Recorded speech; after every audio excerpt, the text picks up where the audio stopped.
히브리서 11장 24절부터 26절까지의 말씀 한 목소리로 우리가 함께 좀 합독하도록 하겠습니다.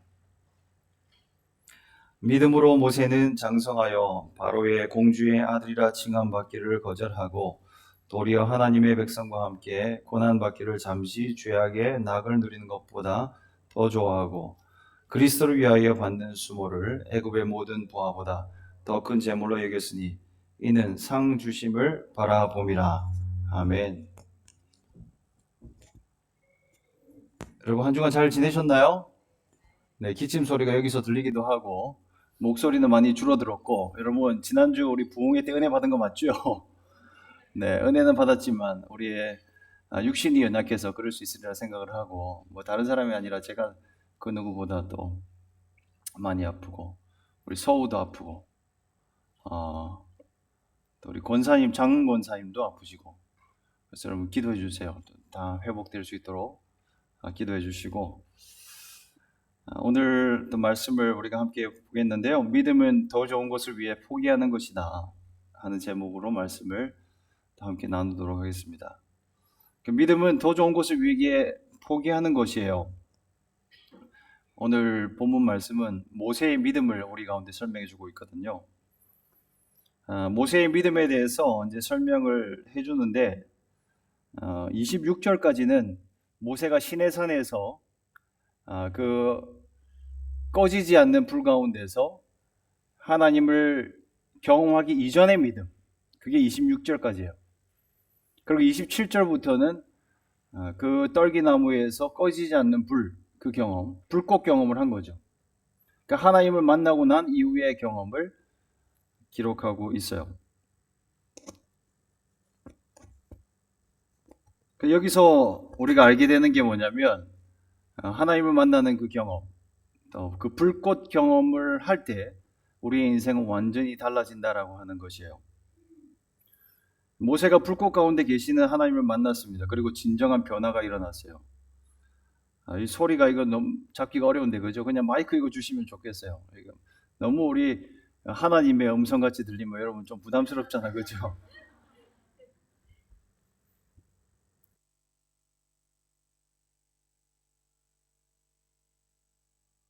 불꽃 가운데 계시는 우리 주님을 만나고 그의 인생은 변화됐어요. 분명히 불이 붙었으면 나무가 타들어가야 되는데 이게 타들어가지는 않고 불꽃만 계속 있었어요. 그래서 모세가 너무 신기해서 거기에 다가갔고 그 가운데 들려지는 하나님의 음성을 들었어요. 그리고 그의 삶은 완전히 변화되어졌습니다. 또 이 불꽃 경험을요, 성경에 많은 인물들이 해요. 오순절날 제자들이, 사도들이 모여서 함께 기도를 했어요. 그 가운데 우리 하늘에서 불이 떨어졌어요. 크고 강한 바람이 불어오는데 거기에서 불의 혀 같은 것이 보여졌다라고 이야기를 해요. 하늘에 불꽃이 떨어진 거예요. 그 가운데 제자들은 성령을 경험하고 완전히 변화되어졌습니다. 사도 바울도 마찬가지였어요. 사도 바울도 다메섹에서 다메섹이라고 하는 곳으로 그는 통과해서 갔어요. 그 가운데 엄청난 불빛을 그는 경험했습니다. 그는 눈을 멀기도 하고 그리고 다시 찾아오시는 주의 음성을 듣고 변화되게 된 거죠. 같은 거예요, 여러분. 불꽃 가운데 찾아오시는 하나님을 만날 수 있기를 우리 예수님의 이름으로 축복합니다. 그 하나님을 만나야 돼요. 그래야 우리의 삶이 변화되어져요. 우리 모든 교회 식구들이 그 불꽃 경험을 할 수 있기를 바랍니다. 불꽃 경험이 뭐예요? Experience the flame of God. 이게 뭐예요? 빛으로 찾아오시는 주님을 만나는 거예요. 주님 빛이잖아요. 빛이신 주님이 우리를 비춰오시는데요. 우리가 주님께 마음의 문을 여는 순간 그 빛이 우리를 파고들어요. 꽁꽁 닫혀있든 꽉 닫혀있든 그 마음의 문을 여는 순간 조금만 열리기만 하면 그 빛이 우리의 심령 가운데 파고들어서 우리의 삶을 완전히 변화시키는 거예요. 한 부분만 바뀌는 게 아니에요, 여러분. 엄청난 변화예요. 송두리째 뒤집어져 버려요. 천지개벽이에요. 세상은 똑같은 것 같지만 우리가 주님을 만나고 나면 우리의 눈이 바뀌어지기 때문에 완전히 변화되어지는 세상을 우리가 보게 되어지는 거예요. 우리가 주님을 만나기 전에 그 불꽃 경험을 하기 전에는요, 죄악 중에 우리가 우리의 힘으로 살아가기 위해서 발버둥 치며 인생을 살아갔었어요. 근데 그 영광의 빛이 우리의 삶에 들어오고 나면 어떻게 돼요? 죄가 불태워지게 되어지고 이제는 주님의 영광을 위하여서 살게 되어지는 거예요. 말 그대로 진짜 그냥 트랜스포메이션이에요. 혁명적 변화예요. 완전한 변화가 일어나게 되는 것입니다. 모세도 그런 변화가 일어나요. 불꽃 경험을 하고 나서 엄청난 변화를 경험하게 되죠. 근데 오늘 성경 말씀은요, 모세가 이런 불꽃 경험을 하기 이전에 그 모세의 믿음을 기록을 하고 있어요. 그러니까 하나님을 만나기 이전에 모세의 믿음도 성경을 소중히 여기고 있는 거예요. 우리는 쉽게 그 젊은 시절의 모세를 가볍게 판단하고 그냥 취급해버려요. 젊었을 때 자기 혈기로 그냥 애굽 사람, 그죠? 자기의 동족 히브리 사람을 괴롭히고 있는 애굽 사람을 보고 화가 나가지고 혈기로 죽여버렸잖아요. 그리고 도망자 인생이 되어버린 비참한 인생. 그리고 광야에서 고생했더라. 그래서 모세의 80년 인생은 그냥 의미 없는 인생이다라고 우리는 너무 쉽게 여겨버리는데 그렇지 않은 거예요. 너무 가볍게 우리는 성경을 해석해요. 다른 사람의 인생도 그렇게 쉽게 취급해버리지만 근데 오늘 본문 말씀 뭐라고 얘기를 해요? 그렇지 않아요.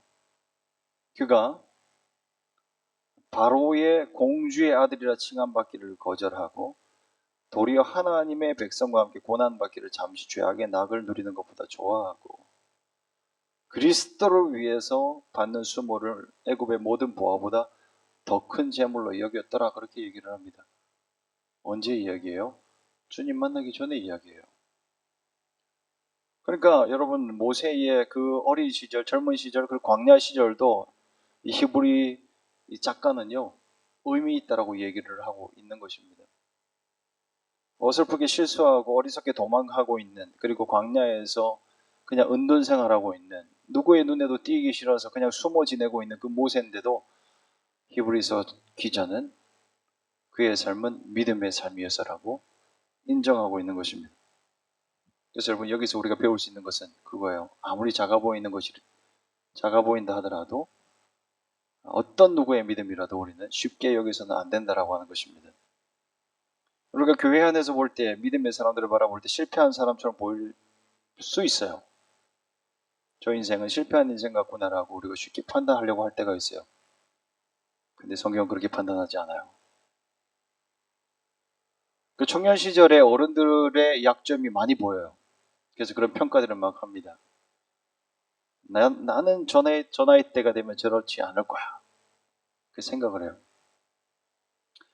청년 때 많이 그렇게 했던 것 같아요. 지금 우리는 막 큰 꿈을 꾸고 있는데 하나님이 나를 통해서 들어서 이 세상을 변화시키고 또 하나님께서 나를 높이 들어 세우실 것을 소망하고 또 주님께 훈련받고 나아가고 있는데 우리 교회 어르신들을 보니까 그러지 못한 거예요. 그러니까 판단하고 평가하고 그랬던 시절들도 있었어요.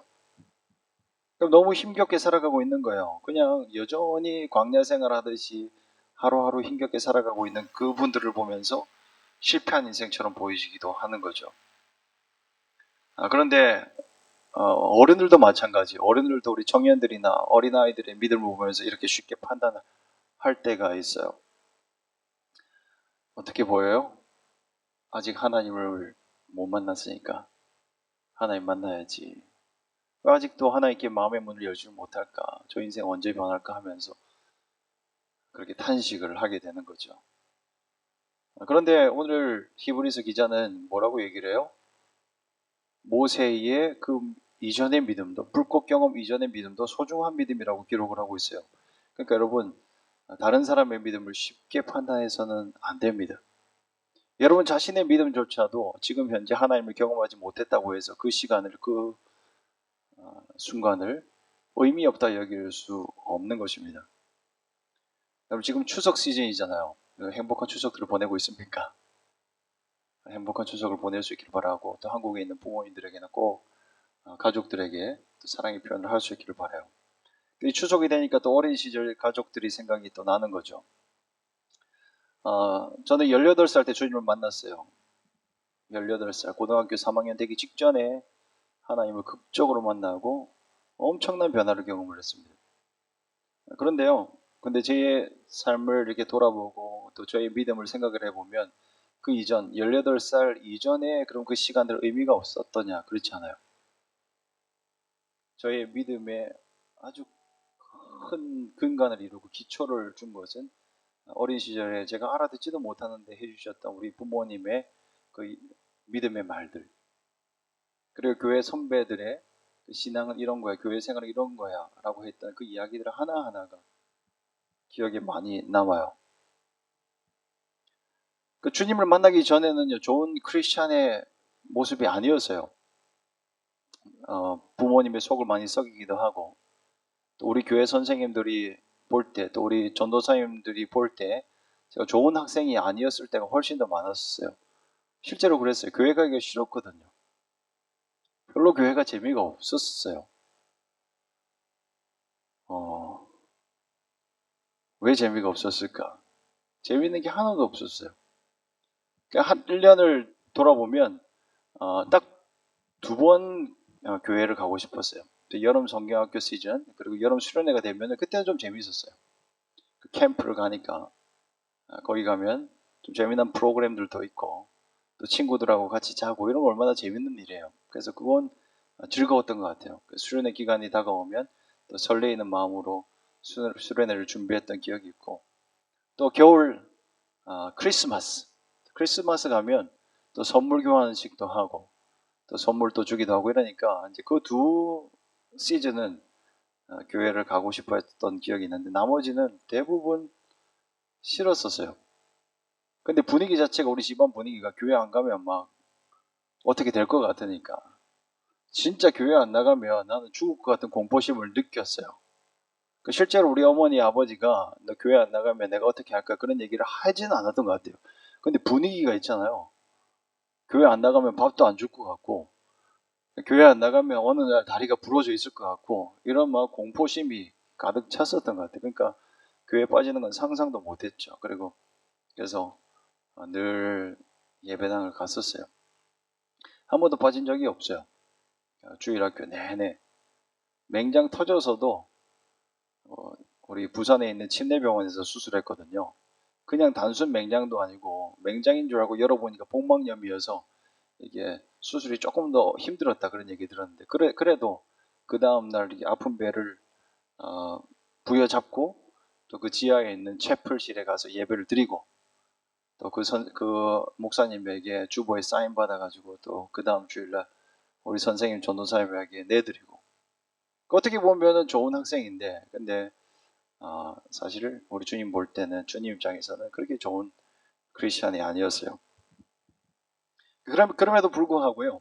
근데 그 17년 동안 하나님이 그 어르신들을 통해서 하셨던 그 말씀들이 지금도 기억이 나요. 생생하게 기억이 나요. 하나하나가 기억이 납니다. 아무것도 아닌 것처럼 보이는 믿음도 주님은 소중히 보십니다. 그것을 늘 마음속에 새길 수 있기를 바랍니다. 옆 사람 보면서 고백합시다. 당신의 믿음을 내가 소중히 여깁니다. 네, 어설퍼 보였지만 사실은 소중한 믿음인 거예요. 그러니까 여러분의 속 터지는 배우자들, 또 여러분의 자녀들을 바라보면서도 믿음으로 바라봐야 돼요. 주님의 형상이 그 안에 들어가 있어요. 그리고 나를 변화시킨 하나님의 은혜는 그 사람도 변화시킬 수 있어요. 이 믿음으로 늘 바라볼 수 있기를 축복합니다. 그래서 오늘 모세를 통해서 그 소중한 믿음을 우리가 살펴보기를 소망하는데, 첫 번째는 뭐냐? 믿음이 뭐냐? 하나님의 뜻을 위해서 다른 세상의 것을 포기하는 게 믿음이에요. 이게 믿음입니다. 모세가 거절한 게 뭐냐면요, 바로의 공주의 아들이라 칭함받기를 거절했다, 그렇게 얘기를 합니다. 이건 거절할 수 있는 종류의 것이 아니에요. 이 배경의 말씀이 출애굽기 2장 9절에서 이제 11절 나오는 그 내용의 말씀이거든요. 출애굽기 2장 9절 11절 이 내용들을 살펴보면 그래요. 10절 말씀을 보면 이렇게 기록하고 있습니다. 아기가 자라매 바로의 딸에게로 데려가니 그의 아들이 되니라. 그러니까 아들이 된 거예요. 이걸 선택할 수 있는 종류의 것이 아니에요. 이미 그의 아들이 되었다. 왕자가 된 것입니다. 근데 11절 말씀은 어떻게 얘기를 해요? 곧바로 모세가 장성한 후에라고 시작을 합니다. 그의 왕자가 됐는데, 애굽의 왕자가 됐고, 그러고 나서 바로 뭐라고 얘기를 하면 장성한 후에 그는 이렇게 얘기를 해요.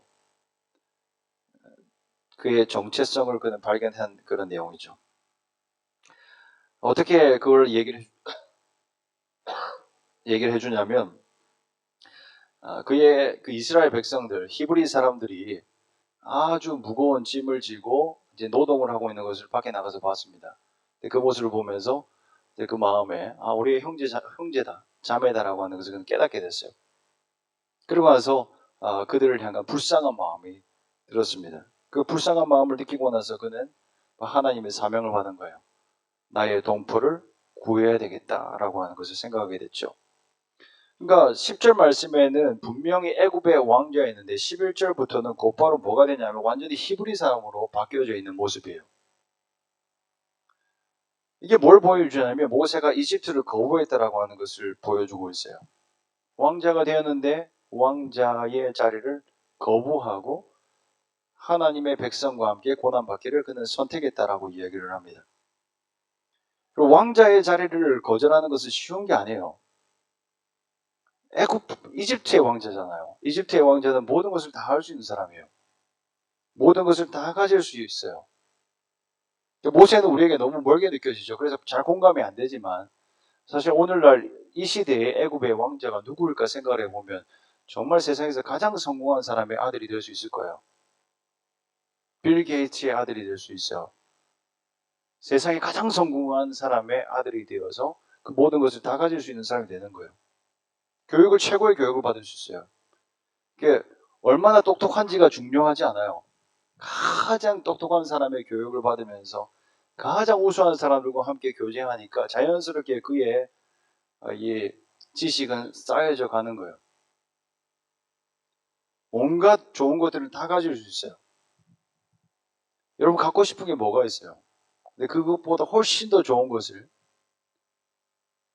우리 모세는 가질 수 있었어요. 근데 그걸 포기한 거예요.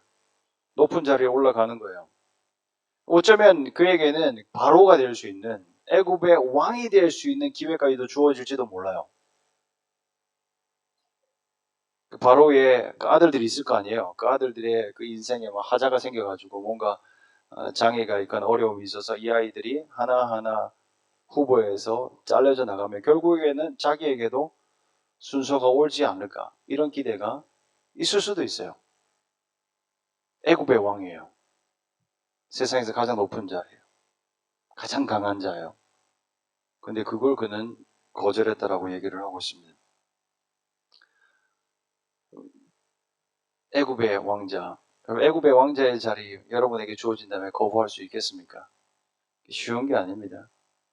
오히려 왕의 자리보다 더 나을 수도 있어요. 왕이 되었다 그러면 책임감도 있잖아요. 이 나라를 잘 다스려야 한다는 책임감도 있는데 왕자는 그런 것도 없어요. 그냥 과한 야욕만 부리지 않으면 내가 바로가 되어야 되겠다라고 하는 그런 욕심만 부리지 않으면 이 모세는 애굽의 왕자로서 그냥 누릴 걸 다 누리고 편안하게 행복하게 모든 것을 다 할 수 있는 그런 인생인 거예요. 이런 인생 부럽지 않습니까? 할렐루야.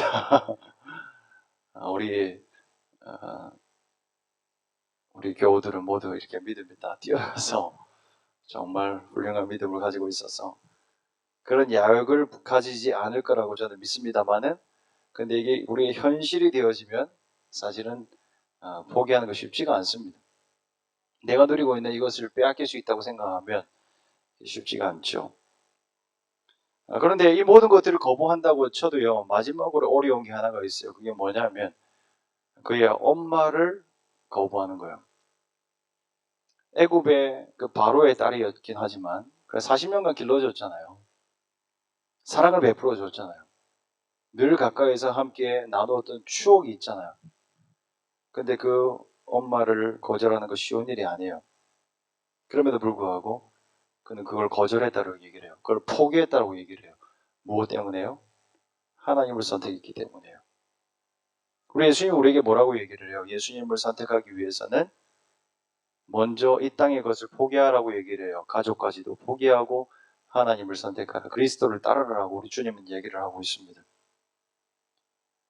여러분, 그래서 우리가 분리하라 그런 얘기를 하는 게 아닙니다. 여러분.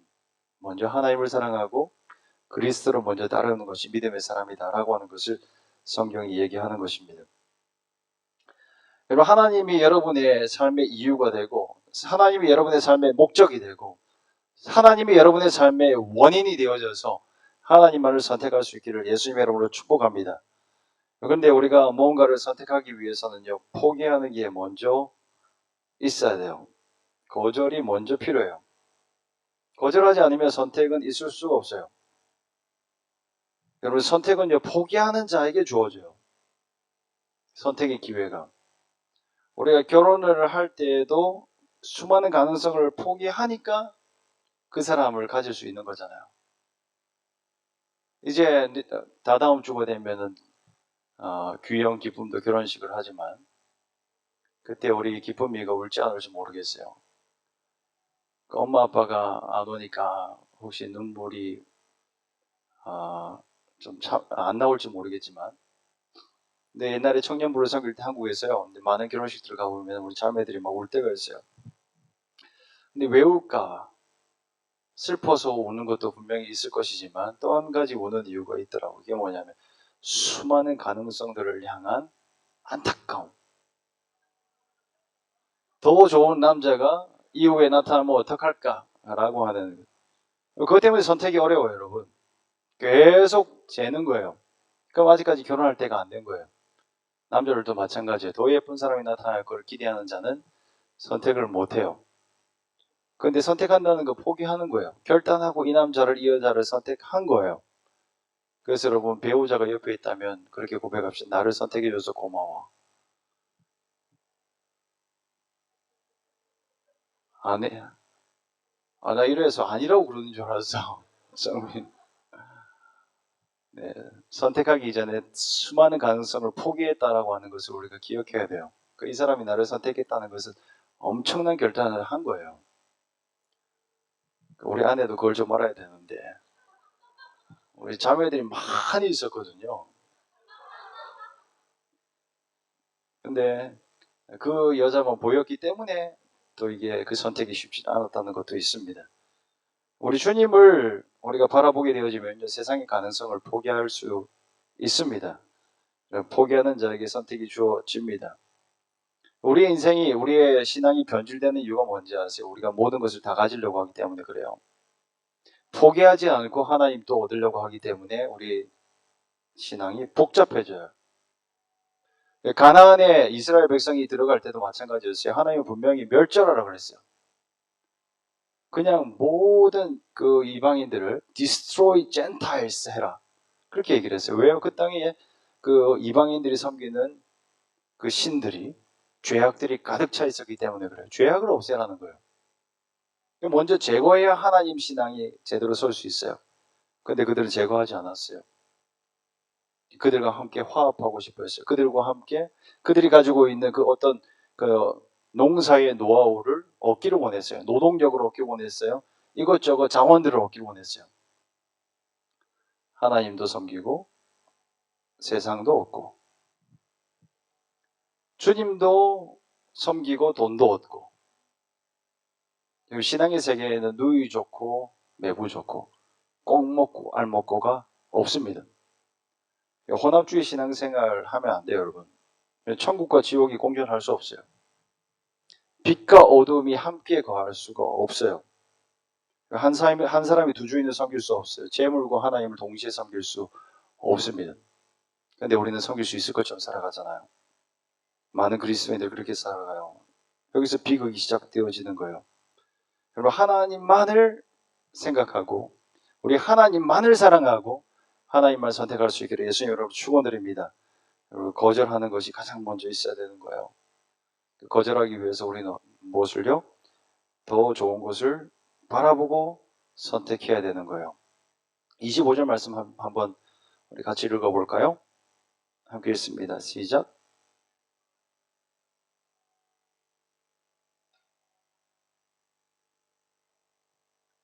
오늘은 정말 힘이 없네요, 여러분. 25절 영어로 읽습니다. 시작. Choosing rather to suffer affliction with the people of God than to enjoy the passing pleasures of sin. 여러분, 모세가요, 하나님의 백성과 함께 고난받는 것을 더 좋아했다고 얘기를 해요. 무엇보다 더 좋아했다고요? 네, 고난받는 걸 더 좋아했는데 무엇보다 더 좋아했냐면 죄악의 즐거움을 누리는 것보다. 여기서 우리가 깨달을 수 있는 두 가지 진리가 있어요. 이게 뭐냐면 죄악에도 낙이 있다라고 하는 거예요. There is pleasure of sin. 죄에도 즐거움이 있어요. 죄를 지으면요, 기쁨이 있어요. 근데 기쁨이라고 얘기하기는 어렵죠. 재미, 잠시 누리는 짜릿함, 그게 있습니다. 그런데 또 한 가지의 진리는 뭐예요? 이 pleasure of sin은 잠깐이라는 거예요. 그래서 passing the pleasure of sin이라고 얘기를 해요. 잠시 지나가는 즐거움이라고 분명히 우리에게 이야기를 해주고 있습니다.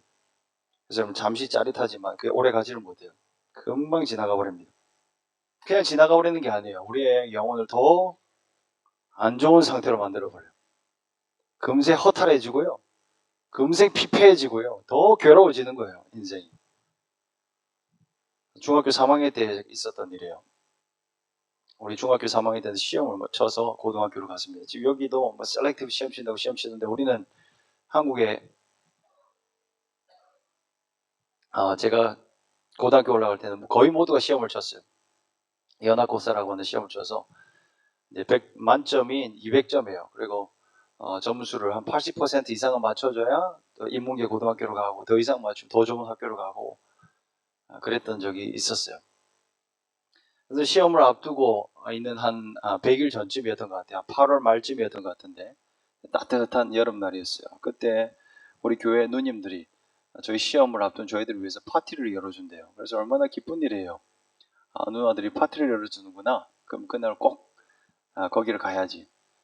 그리고 우리 동네가 바닷가에 있는 동네여서 바닷가 해변가에 그 약속을 앞두고 갔어요. 한 6시, 7시쯤에 이제 해가 질 때쯤이었어요. 그래서 누님들이 이렇게 파티를 열어주는데 음식들을 만들어서 해오는 거예요. 돈가스도 해오고 또 잡채도 해오고, 불과 고등학교 1학년, 2학년짜리 누님들인데 너무너무 잘 해왔던 것 같아요. 그때는 어떻게 그 어린아이들이 그렇게 요리까지 잘했는지 몰라요. 우리 동네는 특히 엄마 아빠 없는 애들이 많아가지고 더 요리를 잘했던 것 같아요. 또 슬픔이 좀 들어가 있는데 웃긴 얘기예요. 어쨌든 그렇게 파티를 열어준다고 해서 이제 우리는 기대하고 갔어요. 근데 누님들이 음식만 들고 오는 게 아니라 또 한 손에 뭐가 있었냐면 술병이 들어있었는데 하얀 막걸리 병이에요. 분명히 저보다 한두 살 많은 교회 누나들이거든요. 우리 교회 회장 누나도 있었어요. 그때 우리 교회는 그랬어요. 술을 사오는데 이제 막걸리를 저는 처음 먹어봤어요. 근데 먹어보니까 나쁘지 않았어요. 턱 쏘는 맛도 있고. 이 얘기를 듣고 여러분 먹어보진 마시기 바랍니다. 톡 쏘는 맛에 여름철이니까 또 시원한 맛에 먹기도 하고, 또 그 분위기에 취해서 또 한 잔, 두 잔 따라주니까 막 먹었었어요. 근데 먹을 때는 기분이 좋았는데요, 한두 시간 지나자마자 고통이 시작됐어요. 속이 뒤집어지는 거예요. 막걸리가 그렇게 무서운 건지 몰랐어요. 속이 뒤집어지면서 괴로웠어요. 구토를 하는데 7번 이상을 했어요. 그러니까 다 나와버렸어요. 얼마나 힘든지. 몇 걸음 가다가 또 막 왜 그렇게 힘들게 집으로 가서 세상에 이런 걸 도대체 왜 먹냐 하면서 잠을 겨우겨우 들었는데, 아침에 눈을 뜨니까 그 괴로움이 가시질 않아요. 머리가 깨질 것 같고요, 허탈하고 내가 어제 보면 뭘 했냐, 우리가 뭘 한 거냐 싶기도 하고요. 세상에 할 일이 못 되는구나 그때 생각을 했어요. 아, 막걸리는 먹어서는 안 되는구나 그때 확실히 제가 배웠다 보는 거죠. 여러분, 그런데 세상은요, 이 잠깐의 즐거움을 위해서, 이 세상의 사람들은 잠깐의 낙을 누리기 위해서 죄악을 서슴지 않죠. 왜 그래요? 영혼의 허기를 달래기 위해서 그래요. 이 영혼의 헝거가 있어요. 이 thirsty가 있어요. 영혼의 thirsty가 있는데 이거를 이 사람들 어디서 채울지를 몰라요. 잠시 지나갈 걸 알면서도 그냥 부어라 마셔라 해요. 이게 지나가면 허무감이 더욱더 내 영혼을 찾아올 것을 알면서도 그걸 하는 거예요. 불쌍한 거죠. 근데 그것은 자기 영혼의 무덤을 파는 거예요. 여러분, 믿음은요, 언제나 더 좋은 것을 선택하는 것입니다. 세상에도 분명히 좋은 것들이 있어요. 세상의 낙에도 분명히 좋은 것들이 있어요. 우리도 그걸 같이 쉐어링 할 수 있어요. 뭐 어떤 것들이 있겠어요? 세상 사람들이 원하는 것, 우리의 모든 사람들이 원하는 것, 세상 사람들이 아니라 모든 그냥 자연인들이 원하는 게 뭐예요? 좀 더 행복하고 싶고 편안하고 싶고 좋은 집을 가지고 싶고 좀 더 맛있는 음식을 먹고 싶고 이런 것들을 우리가 누릴 수 있는 거예요. 좀 더 예쁜 자연 환경을 보고 싶고 좀 더 예술품을 많이 감상하고 싶고 좋은 사람들과 함께 교제하고 싶고 이런 것은 우리가 모두가 가질 수 있는 그런 욕구들이에요. 누릴 수 있어요. 근데 한 가지는 기억해야 돼요. 그게 뭐냐면 모든 것을 금세 지나간다는 거예요. 이 세상에서 누리는 모든 것들은 금세 지나갑니다. 오래가지 않습니다. 영원하지 않습니다. Everything in the world disappears in a moment. 금방 없어져 버리는 거예요. 잠깐이에요. 그래서 우리 예수 믿는 사람들은 어떻게 해요? 집착을 안 해요. 있어도 그만, 없어도 그만해요. 우리가 세상에 있는 것을 있다고 해도 이걸 가지고 우리가 뻐기거나 자랑스럽게 여기지 않아요. 없는 것처럼 여길 수 있어요. 없어도 만족하며 살아가는 걸, 그게 믿는 사람들의 삶의 태도예요. 모세는 그걸 알았어요. 공주의 아들로 지내는 것, 왕자로 지내는 것이 잠시 있다가 지나가는 것이라는 것을 알았어요. 그리고 하나님이 주실 영원한 하나님의 세계는, 하나님이 주시는 그 즐거움은 영원하다라고 하는 것을 그는 믿고 바라봤습니다. 그래서 그는 도리어 하나님의 백성과 함께 고난받기를 더 좋아했다라고 얘기를 하고 있습니다. 세상은 고난을 좋아하지 않습니다. 어떤 누구도 고난을 환영하지 않습니다. 근데 믿음의 사람은요, 그걸 마다하지 않습니다. 잠시 세상의 낙을 위해서 우리는 살아가지 않기 때문이에요. 근데 고난을 그냥 세상에서 어려움 당하는 것이라고 성경은 이야기를 하지 않고 있어요. 뭐라고 얘기를 해요? 하나님의 백성과 함께 고난 당하는 것. 성경이 말하는 고난은요, 영혼을 위해서 당하는 불편함을 이야기를 해요. 26절 말씀 보면 그는 고난 당하기를 그리스도를 위해서 했다라고 얘기를 하잖아요. 그리고 상 주시는 일을 바라보았다라고 얘기를 하잖아요. 그리고 애굽에서 부하를 가지는 것보다 그리스도를 위한 고난이 훨씬 더 유익하다 그렇게 얘기를 하잖아요. 그래서 그는 그의 백성과 함께 고난받기를 선택했다라고 얘기를 합니다. 이게 무슨 얘기를 해요? 상 주시는 이 하나님을 바라보면서 영혼을 섬기는 일, 영혼을 구원하는 일에 어떠한 그 불편함도 감수하면서 그 일을 감당했다라고 얘기를 해요.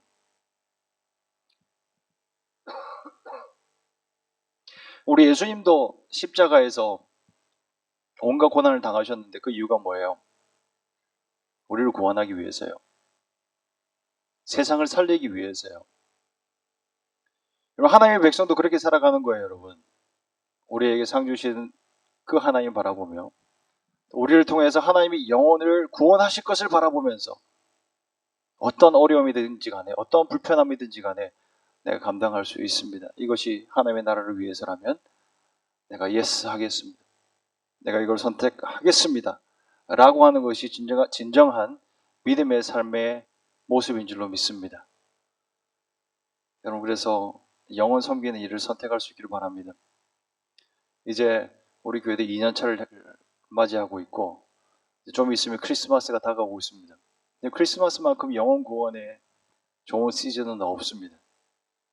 영혼을 섬기는 일에 뛰어들 수 있길 바라요. 영혼을 구원하는 일에 자기 자신을 헌신할 수 있길 바라요. 그것보다 의미 있고 그것보다 즐겁고 그것보다 고귀한 일은 없어요. 가장 아름다운 일인 거예요. 그래서 여러분, 우리가 받을 상은 어디에 달려있냐면 영혼을 위해서 얼만큼 이 땅에서 불편함을 당하는가, 그 수준이 하늘에서 우리의 상급을 바뀌게 만들어요. 그러니까 여러분, 영혼을 섬기는 일을 위해서 오늘도 내가 무엇을 해야 될지, 또 이 하반기 시즌을 맞이하면서 난 무엇을 할 수 있을지, 복을 위해서 씨 뿌릴 일이 무엇이 있을지 여러분 고민하면서 이런 기간들을 보낼 수 있기를 축복합니다.